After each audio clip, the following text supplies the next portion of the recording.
Acteurs du monde de la culture et de la communication et membres du cabinet présidentiel ont pris part ce vendredi à la cérémonie de remise officielle du film documentaire « Un homme, une vision » retraçant la vie et le parcours politique du président Laurent Gbagbo. De janvier 2008 à janvier 2009, la réalisatrice du film Anikele Etibou a recueilli les témoignages de compagnons de lutte, d'universitaires, d'hommes politiques et de personnalités de la société civile, aussi bien en Côte d'Ivoire, en Afrique qu'en Europe, pour faire ce film, produit par le président de la fondation Faeka Abderrahmane Ndiaye, et dit avoir voulu à travers cette œuvre cinématographique présenter le parcours exemplaire d'un digne fils d'Afrique, arrivé au pouvoir à force de persévérer, un modèle pour la jeunesse. J'ai eu à le rencontrer pour la première fois par les images, par la génie des images. J'étais de passage à Abidjan, c'était en 88. Et il était opposant et il se battait pour ses idéaux. Et en 2001, après son élection, j'ai eu la chance d'être envoyé auprès de lui par notre président de la République. Et c'est comme ça que j'ai découvert l'homme, l'Africain. Parce que M. Laurent Gbagbo n'est pas seulement le président de la Côte d'Ivoire. En ce qui me concerne, c'est tout simplement un digne fils de l'Afrique. Et si vous avez la chance d'aller en Afrique centrale, et ils chérissent encore le président Gbagbo mieux que nous-mêmes qui le connaissons déjà. Et il est tout ce que je ressens moi-même en tant qu'Africain, c'est qu'il défend. Et quand il réagit, dans certaines circonstances, je ne vais pas les énumérer ici, ils sont nombreux, mais tout le monde sait que, et dans le film aussi vous le verrez, déjà en 90, il dit que toute personne dans son discours qui voudra bafouer l'honneur de la Côte d'Ivoire et des Africains, il le trouvera devant lui et il va défendre ses intérêts. Et il l'a fait avec fort belle manière. Donc c'est avec beaucoup de fierté que je fais ça, que je fais ce film. Je pense que ce film sera une contribution pour notre jeunesse aussi, pour savoir qu'on peut aller de rien et arriver jusqu'au sommet de l'État. Et puis on peut avoir les menus et affronter les armes les plus sophistiquées du monde. Un film sur sa vie et son parcours politique, le président Laurent Gbagbo a confié qu'il est difficile d'en parler étant donné qu'il s'agit de lui-même. Il a félicité le producteur du film et la réalisatrice avant de donner l'enseignement que l'on peut tirer du film « Un homme, une vision ». C'est un peu difficile de voir qu'on parle de vous. On fait un film sur vous. Je suis président, j'ai 65 ans et déjà des livres qui sortent alors que je vis encore, alors que je suis encore en fonction, il y a des films qui sortent et c'est vraiment émouvant pour moi. Le premier qui a fait un film, c'était Henri Duparc. Il y a une seule chose que ça m'enseigne, il faut faire son travail. Il faut avoir foi en ce qu'on fait. Moi, j'ai une foi en l'Afrique. C'est tout. Et je fais ce qui me semble bon pour l'Afrique. C'est ça que je fais. Le reste, c'est pas important. J'ai dit souvent à mes collaborateurs que celui qui veut être riche, il ne faut pas qu'il vienne faire la politique. Si quelqu'un fait la politique et qu'il devient riche, c'est qu'il est voleur. La politique n'est pas là pour enrichir les gens. En politique, on te donne les moyens pour que tu vives correctement, mais il y a un travail à faire. Si celui qui veut être riche, il fait des affaires. Il ne devient pas professeur, il ne devient pas journaliste, il ne devient pas caméraman, il ne devient pas homme politique. Ce n'est pas des métiers où on devient riche, ça. Ce n'est pas des métiers où on devient riche. Ça, c'est la première leçon que je voulais tirer. La deuxième leçon, c'est que tu peux partir de zéro et tu peux arriver au sommet, pourvu que tu saches dès le départ où tu veux aller et que tu prennes les moyens pour arriver où tu veux arriver. Je me rappelle toujours d'une discussion que j'avais avec mes amis au lycée classique. On était un certain nombre qui voulions devenir président. Chacun dit va devenir président. Et il y en a un qui m'a dit, moi je vais d'abord faire les affaires, parce que sans argent on ne peut pas faire la politique, on ne peut pas devenir président. Et je lui ai dit, moi, c'est parce que je ne vais pas faire les affaires, que je vais être pauvre, que je vais avoir les mains propres et que je vais devenir président. Aujourd'hui, mon ami, il a eu beaucoup d'argent, effectivement. Il a beaucoup d'argent, mais il n'est jamais devenu président. Il n'a jamais même été candidat. Voilà, il n'a jamais même été candidat. C'est-à-dire qu'il faut savoir ce que tu veux longtemps à l'avance. C'est-à-dire qu'il ne faut pas découvrir les situations de façon opportuniste. Il faut savoir ce que tu veux être, ce que tu veux faire. Et tu te traces ta ligne de conduite. Donc tout ce que tu fais dans la vie, moi j'ai fait histoire pour devenir président. Sinon, la bourse qu'on m'a donnée pour aller en France, c'était pour faire professeur de latin et grec. Quand j'ai commencé vraiment à militer, je me suis rendu compte qu'il me manquait l'histoire de l'Afrique pour poursuivre ma route. J'ai changé. J'ai changé. Et j'ai fait histoire parce que c'est ça qui me manquait pour connaître d'où on vient et où on peut aller en connaissant d'où on vient. Je vois des gens qui découvrent qu'il y a un fauteuil à côté, ils peuvent s'asseoir dessus. On ne s'assoit pas dessus comme ça. Le fauteuil, il est à côté, il semble vide, mais il a un propriétaire.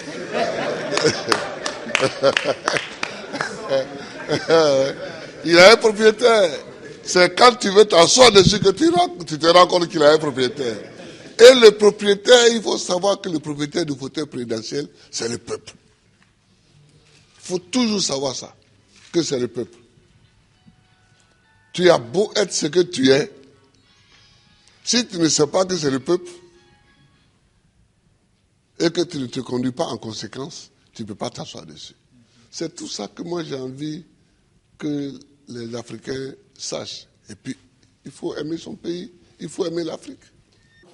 Le président Laurent Gbagbo a aussi donné le sens de son combat pour l'émancipation et la dignité des Africains qui ont aussi droit, selon lui, à vivre heureux dans leur pays, qui regorge des richesses inestimables. L'Afrique est une terre qui a subi tellement d'épreuves. Je ne sais pas si dans le monde, il y en a qui ont subi autant d'épreuves que nous. Les Juifs aussi ont subi beaucoup d'épreuves. Mais nous, les Noirs africains, tout le monde s'est assis sur nous. Esclaves. Esclaves de maison. Esclaves de la traite négrière. Colonisés. Torturés culturellement. Parlant les langues des autres. Tout ça. Décolonisés. Mais nous, on a des grands combats à mener. Et les grands combats que nous avons à mener, ce n'est pas pour se venger des gens, c'est pour au moins être homme aussi, comme les autres. C'est ça qu'on appelle la dignité. Que quand tu passes, il faut qu'on sache au moins que c'est un homme qui passe. C'est tout. C'est tout ce que nous voulons. C'est tout ce que nous recherchons. On ne cherche pas à dominer ceux qui nous ont dominés hier, à nous venger d'eux, à faire ceci. Non, non, non. On veut qu'on reconnaisse que nous sommes des hommes au même titre que les autres. Mais ça, si nous-mêmes, on ne prend pas les moyens, qu'on est toujours chez eux en train de mendier, et que les gens même, tu vas mettre l'argent chez eux en achetant les bâtiments, et puis eux-mêmes, ils te dénoncent. Que voilà un voleur. Comment? Je vous amène l'argent, vous me dénoncez. Mais je vous amènerai rien. Ah oui. Moi, quand je vois des chefs d'État africains qui sont dénoncés en Europe, parce qu'ils ont investi en Europe, ça me fait pitié pour l'Afrique. Ça me fait pitié pour l'Afrique. Ça me fait pitié pour l'Afrique. Non, oh, il ne faut pas faire pitié. il ne faut pas faire pitié. Quand tu passes, il faut qu'on dise que voilà un homme qui passe. C'est tout ce que nous cherchons aujourd'hui, c'est notre combat. Ça. Moi, que si je ne passe pas les vacances en Europe, mais est-ce que je ne suis pas président? Je suis président. Si je mets mon pied sur un sol européen, c'est qu'il y a une réunion à laquelle je dois participer pour que la Côte d'Ivoire gagne quelque chose. Sinon, je cherche quoi chez les autres? Je ne cherche pas quelque chose chez les autres.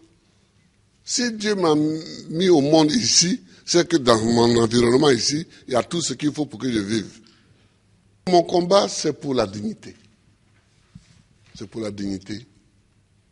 C'est pour que nous effacions tous les siècles passés, les traces de tous les siècles passés, les traces de l'esclavage, les traces de la colonisation, les traces du pillage, les traces du travail forcé, les traces de la chicote. C'est pour qu'on efface tout ça. Dieu merci, avec des films comme ça, demain, les jeunes peuvent savoir le combat que nous avons mené et eux-mêmes vont continuer encore. Eux-mêmes vont continuer. Je vous remercie, Aboudraman. Je vous remercie, Annie Kélé. Et tous les amis qui sont venus, je vous remercie. Que Dieu nous bénisse. Que Dieu nous bénisse. Le producteur d'un homme, une vision, Abderrahmane Ndiaye, et la réalisatrice Annie-Kélé Djibou ont remis au président de la République, Laurent Gbagbo, 1000 DVD de l'œuvre cinématographique qui, à chaque projection, fait salle comble.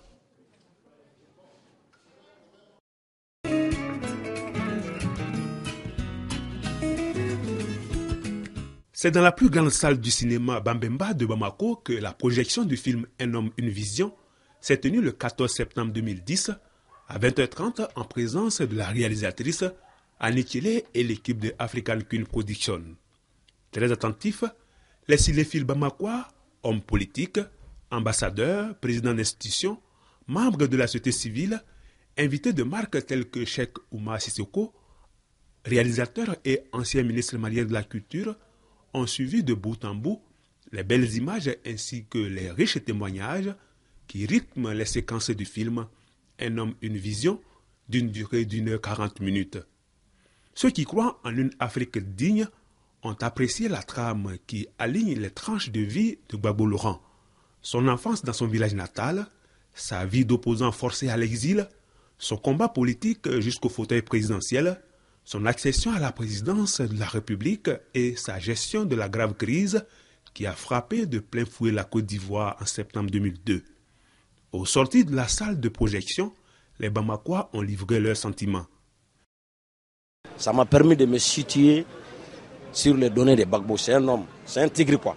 Le film là m'a beaucoup, vraiment, ça m'a travaillé. C'est un homme sans rancune. Auparavant, on avait une idée, comme beaucoup de Maliens d'autres, on avait une idée arrêtée sur Laurent Gbagbo, sur l'homme. Mais avec ce film, on a compris beaucoup de choses. On a vu vraiment la détermination de l'homme. Sa détermination, c'est quoi? C'est la Côte d'Ivoire, c'est l'Afrique. C'est un bon africaniste, un grand patriote qui rend à l'Afrique sa fierté et sa dignité. Je pense que c'est ce message que nous devons comprendre, ne pas laisser aux autres décider à notre place. Je crois qu'il y a des problèmes qui se sont déroulés en Côte d'Ivoire dont les gens n'ont pas les informations. Et je crois qu'après ce film-là, ce film permettra d'éveiller la conscience de tout le monde. Il faut souligner qu'Un homme, une vision sera disponible sur le marché ivoirien à partir du lundi 27 septembre 2010. Avant la projection de ce film, l'équipe de production a visité le locaux du Centre national du cinéma du Mali et rendu une visite de courtoisie à Mme Aminata Dramane Traoré, ancien ministre de la Culture. La grande première du film Un homme, une vision sur le parcours du président Laurent Gbagbo a eu lieu à Abidjan le 31 mai 2010.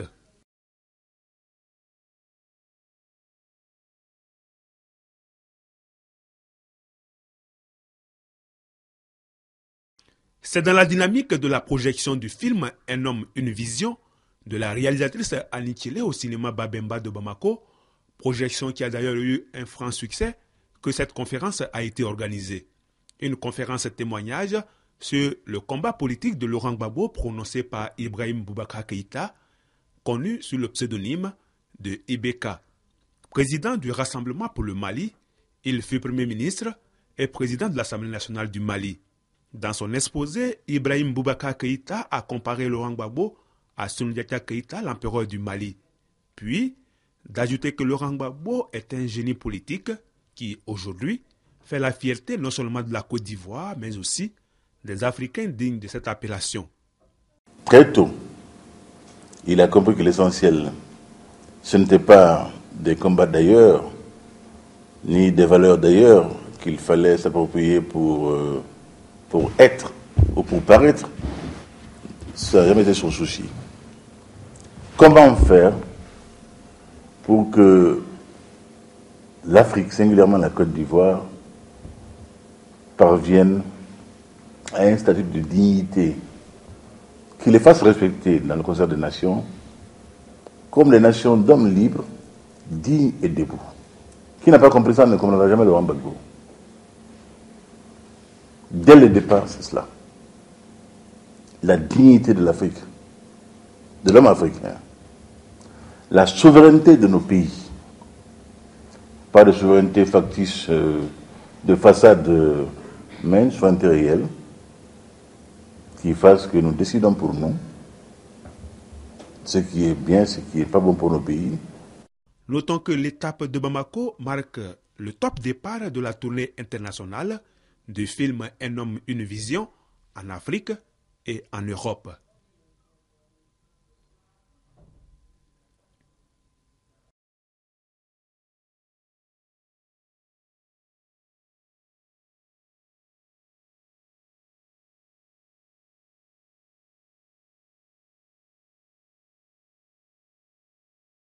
Aujourd'hui, vous sortez un film qui porte sur Laurent Gbagbo. Oui. Vous êtes la réalisatrice d'un film sur Laurent Gbagbo, Un homme, une vision. Tout à fait, Un homme, une vision sur le parcours de l'homme politique Laurent Gbagbo, pas sur le président, mais sur le parcours d'un homme. Donc c'est un film qui part depuis ses années collège jusqu'à maintenant, donc évidemment qui inclut quand il est devenu président, mais c'est vraiment un parcours. Vous disiez que ce n'est pas sur le président, mais il se trouve qu'il est président et qu'on est en pleine période de campagne électorale. Voilà. Pourquoi sortir le film maintenant et pas avant? Le film, on ne l'a pas fait pour la campagne. Il n'est pas à un but électoraliste. À la base, c'est un film qui retrace le parcours d'un homme que, a priori, rien ne prédestinait à ces fonctions-là, à occuper ces fonctions de par sa naissance, de par l'environnement, la configuration même. Quand on se souvient que la Côte d'Ivoire était pendant plus de 40 ans sous le régime du parti unique, il n'était pas possible qu'un homme comme ça devienne chef d'État. Mais ce qu'on a voulu retracer ici, c'est la détermination, c'est le rêve que fait un enfant. Ce rêve est nourri par la combativité d'un père, c'est-à-dire lui son père, et puis donc qui se bat et qui se forge un destin et qui arrive au sommet de l'État. Je trouvais que là il y avait matière à montrer pour les jeunes générations, il y avait matière à voir, à enseigner. Donc c'est un film qui doit être perçu comme un document historique. Et pédagogique donc. Et pédagogique donc, qui n'est pas un film pour faire la campagne de Laurent Gbagbo. Nulle part dans le film on nous dit c'est le meilleur des candidats. Non, parce que quand on a commencé le film, il n'y avait pas de date d'élection. Et comment justement est né ce projet-là? Comment vous vient l'idée de faire un film sur Laurent Gbagbo? Mais d'abord, le personnage Laurent Gbagbo, le personnage m'intéressait en tant qu'observateur, citoyen de ma société, de ma communauté. Ça m'intéressait, la façon dont il a mené sa vie, la façon dont il mène sa vie. Et puis, mais j'étais très loin du milieu politique. Et c'est en 2002, quand il était déjà chef de l'État depuis 2000, depuis 2 ans donc, quand on lui fait cette guerre. Oui. Donc c'est d'abord un sentiment d'injustice. Quand le pays est divisé en deux. Voilà. c'est un sentiment d'injustice qui me pousse, moi, mais comme plein de millions d'Ivoiriens, à dire non, c'est pas possible. Tu ne peux pas avoir lutté pendant plus de 30 ans, arriver au pouvoir et qu'on te fasse ça. Donc c'est d'abord ça. Donc là, à partir de là, j'ai creusé, j'ai voulu savoir pourquoi. Qui était vraiment ce personnage, puisque j'étais loin de la politique, donc je ne connaissais pas l'aspect, la facette politique de l'homme. Donc j'ai creusé et ça m'a intéressé, mais je n'avais évidemment pas les moyens de réaliser. Naturellement, c'est à cela que j'allais en venir. Entre le projet de film et sa concrétisation, sa sortie en salle, comme c'est le cas maintenant, il y a un gap qui est financier d'abord. Tout à fait. Et ça, c'est la rencontre d'un homme. C'est-à-dire que les gens qui croient disent toujours que Dieu entend toujours nos prières. J'avais envie de ça. Et peut-être que Dieu a mis sur mon chemin quelqu'un, un monsieur, un Africain, qui n'est même pas un Ivoirien, qui vient de la Mauritanie, qui vit au Sénégal, et qui lui aussi avait connu Laurent Gbagbo de loin. Depuis 1988, il m'a dit, depuis qu'il était rentré d'exil, qu'il intriguait, qu'il voulait voir c'était qui ce personnage, et qui a suivi, est-ce qu'il allait finalement se laisser avoir, rentrer dans le gouvernement, rentrer dans le moule, comme beaucoup de gens en Afrique, et puis non, et qu'il a retrouvé en 2000 chef d'État. Donc là aussi, ça lui a fait un déclic, et il avait envie de raconter ce parcours-là. Donc nous nous sommes rencontrés tout à fait par hasard, mais est-ce que le hasard existe vraiment? Sur ce projet, il m'a fait confiance, et il a décidé de m'en confier la réalisation. Voilà. Très bien. Et maintenant, parlons de vous. Vous avez un très joli prénom que très peu connaissent probablement, puisqu'on a retenu surtout les noms, c'est Brigitte. Oui. Je m'appelle à l'état civil Annie, de mon nom de famille. Tchélé, c'est mon prénom africain. Brigitte, c'est mon prénom chrétien. Brigitte, parce que mon père était un grand admirateur de Brigitte Bardot. Donc quand je suis née, il m'a nommé, il a décidé de m'appeler Brigitte. Et puis plus tard, Henri Duparc, qui était mon autre père, a décidé que comme actrice de cinéma, ça faisait trop long, Annie Tchélé, Brigitte. Donc on a zappé Brigitte et on a gardé Annie Tchélé. Plus tard, quand je me suis mariée, donc Etibou est arrivé. Donc je suis Annie Tchélé, épouse Etibou. Très bien. Et maintenant, est-ce que c'est cela qui vous a déterminé à faire du cinéma? Vous avez commencé comme comédienne, puis comme actrice. Oui. Est-ce que c'est ce prénom qui vous a prédestiné en quelque sorte? Je ne sais pas. Peut-être que les prénoms ont... Des gens disent que... Oui, il y a des gens qui disent que les prénoms ont une influence sur les enfants, sur leur avenir, peut-être. Je ne sais pas. Mais en tout cas, au départ, je n'ai jamais rêvé d'être actrice. Ce n'était pas mon rêve. Hein. Moi, je voulais être danseuse, chorégraphe, et donc j'ai étudié pour ça. Je suis à la base danseuse et chorégraphe, et donc j'ai étudié à l'Institut national des arts d'Abidjan pour ça. En 1983 et ensuite en 1985, je suis allée à Londres, à la Margaret Morris Movement Dance School, pour passer mon diplôme de chorégraphe. Et donc, c'est pendant que j'étais à l'école ici à Abidjan qu'on nous a fait appel. Des gens sont venus dans notre école, ils ont dit qu'ils avaient besoin de jeunes filles pour un film. Et puis bon, on a fait un casting. Et j'ai été retenue pour le film de Nyambala. Et au moment de tourner, ma mère a dit, ah non, on attend si c'est les vacances scolaires. Parce qu'il n'est pas question de laisser les études pour aller faire du cinéma. Donc au départ, c'est pas une envie de me montrer ou d'être actrice. Non, j'ai jamais... Et puis vous avez votre film aussi, un film qui a été primé au FESPACO, Sida dans la Cité. Tout à fait. Alors quand j'ai décidé de ne plus jouer comme actrice, en tout cas de mettre une petite pause dans ma carrière d'actrice, donc, c'est parce qu'il y a je suis intéressée par des cas sociaux, par des problèmes sociaux. Et le sida est un problème qui me préoccupait, moi. Et donc, j'ai décidé, avec une ONG américaine qui m'avait fait appel, j'ai apporté ce projet-là, qu'ils ont accepté de financer. C'est devenu Sida dans la Cité 1. On l'a présenté au FESPACO, il a été primé. Et suite à ça, l'Union européenne s'y est intéressée et on a fait la deuxième partie. Et voilà, c'est comme ça que Sida dans la Cité est venu. D'accord. Vous dites quelque part que c'est le Burkina et notamment le FESPACO qui vous ont fait. Tout à fait. Cinématographiquement, tout à fait. C'est le Burkina Faso qui m'a fait complètement. Je suis allée à mon premier FESPACO en 1987. Et là, j'ai rencontré deux monuments. Il s'agissait de Djibril Diop Mambéty, et Sambène Ousmane. Sambène Ousmane a dit, paix à son âme, ça c'est l'avenir du cinéma. Qu'est-ce qu'elle est radieuse. Mais moi j'arrivais là pour découvrir, le cinéma c'est pas... Et puis c'est pendant ce FESPACO-là que Henri Duparc aussi m'a proposé le rôle de Balle-Poussière. Donc le FESPACO et le Burkina Faso sont toujours... occupent toujours une place spéciale dans mon cœur. Le Burkina Faso et les Burkinabés, c'est ma famille, c'est des gens qui m'ont fait.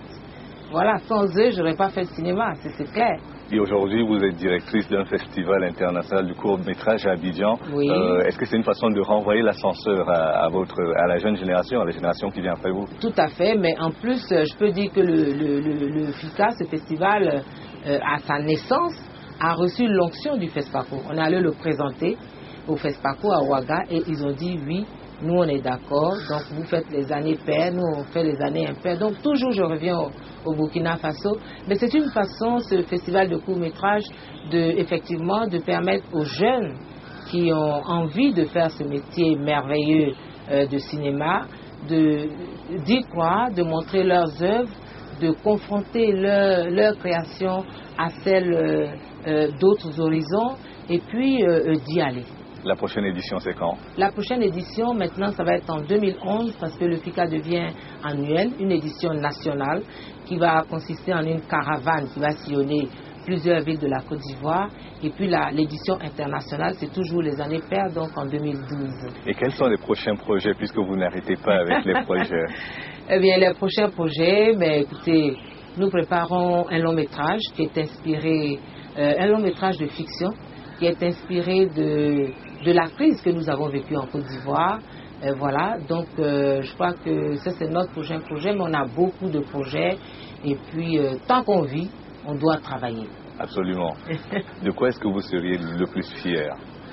Mais ce dont je suis fière, moi, c'est d'être une Africaine d'aujourd'hui qui vit sur son continent et qui fait des choses sur son continent. Et puis, je suis fière de travailler, de faire de ma passion, qui est le cinéma, d'en faire mon métier. Ça, je veux dire, on peut ne pas gagner de l'argent, c'est pas grave. Mais je suis une passionnée du cinéma et de pouvoir travailler dans l'image, dans la communication, je trouve ça absolument merveilleux. Et ça me réjouit fort et j'en suis fière. S'il fallait maintenant se mettre dans la perspective, puisque vous faites une émission sur la paix, oui, de ces assemblées annuelles de la Banque africaine de développement qui sont tenues à Abidjan, oui, tout le monde demande que la balle revienne au pays et la condition, vous l'avez entendu de la bouche du président de la Banque, c'est qu'il faut que la paix revienne. Oui. Vous vous sentez actrice de la paix, mais est-ce que vous êtes optimiste par rapport à ce processus-là? Moi, je suis très optimiste. Je suis très optimiste pour la Côte d'Ivoire, pour que la paix revienne. Et je crois qu'on va y arriver. On ne peut pas faire autrement que d'arriver à la paix. En tout cas, d'organiser des élections crédibles et que le prochain président qui en sortira, que tout le monde soit d'accord. Et parce que nous aussi, les Africains, il faut qu'on apprenne à se soumettre, à dire oui, là j'ai perdu, là j'ai gagné. Il faut qu'on apprenne à mettre en valeur nos propres institutions. Voilà, donc je pense que les élections vont avoir lieu, je ne sais pas quand, mais elles vont avoir lieu parce qu'il ne peut pas, ça ne peut pas être autrement. Et puis je crois en la paix parce que les Ivoiriens veulent la paix et les amis de la Côte d'Ivoire veulent la paix. Donc j'y crois. Et certains disaient même que la Côte d'Ivoire, qui était la locomotive de la croissance en Afrique de l'Ouest, quand ça allait mal chez elle, quand ça va mal chez elle, ça va mal forcément chez les voisins également. Oui, oui, tout à fait. Et c'est pour ça que même, oui, elle est la locomotive de la sous-région, parce que même on s'est rendu compte que même dans la guerre, même pendant les années de crise, la Côte d'Ivoire est restée la locomotive. Mais c'est bien, c'est ça, c'est Dieu qui permet ça. Mais quand Dieu vous met au-dessus, c'est pour pouvoir tirer les autres. Et ça, c'est la mission de la Côte d'Ivoire aussi. C'est pas de vivre sur elle seule et pour elle seule. C'est de tirer les autres vers le haut et que tout le monde s'en sorte. Et pour qui vous voteriez aujourd'hui si les élections se tenaient? Pour qui je voterais? Pour un candidat qui aurait le souci des Ivoiriens, qui aurait le souci aussi de la culture. D'habitude, la culture est toujours au dernier plan. Moi, je voterais pour un candidat qui donnerait la pleine place à la culture, au cinéma notamment, mais qui aurait vraiment le souci de sa population, voilà, qui se soucieraient de comment les gens vivent, quels sont leurs besoins, de quoi ils ont besoin, qu'est-ce qu'il faut pour que les richesses soient bien distribuées à tout le monde. Moi, oui, un candidat comme ça m'intéresserait, mais pour le moment, je ne sais pas pour qui je voterai. Et au-delà de l'aspect culturel, dans votre émission, vous donnez la parole à plusieurs Ivoiriens, aux Ivoiriens de tous les bords oui. et de tous les quatre coins du pays. Qu'est-ce qu'ils réclament aujourd'hui? Qu'est-ce qu'ils veulent faire entendre aux hommes politiques? Ce qu'ils ont envie de faire entendre, c'est qu'ils ont soif de paix, qu'ils en ont marre de cette situation de ni paix ni guerre. On avance, on fait un pas en avant, deux pas en arrière, on stagne sur place. Les Ivoiriens veulent la paix. Les Ivoiriens veulent que les politiciens prennent leurs responsabilités vis-à-vis des populations et qu'on nous sorte des discours. Parce que entre, oui, on veut aller aux élections et la réalité, il y a un gap.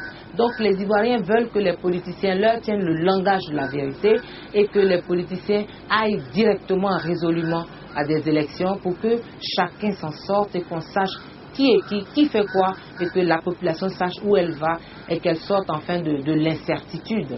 C'est ça que les Ivoiriens veulent aujourd'hui. Merci beaucoup. C'est moi qui vous remercie. Et merci à vous également d'avoir regardé cette émission jusqu'à son terme. Rendez-vous demain pour une autre édition de l'Entretien du jour. À bientôt.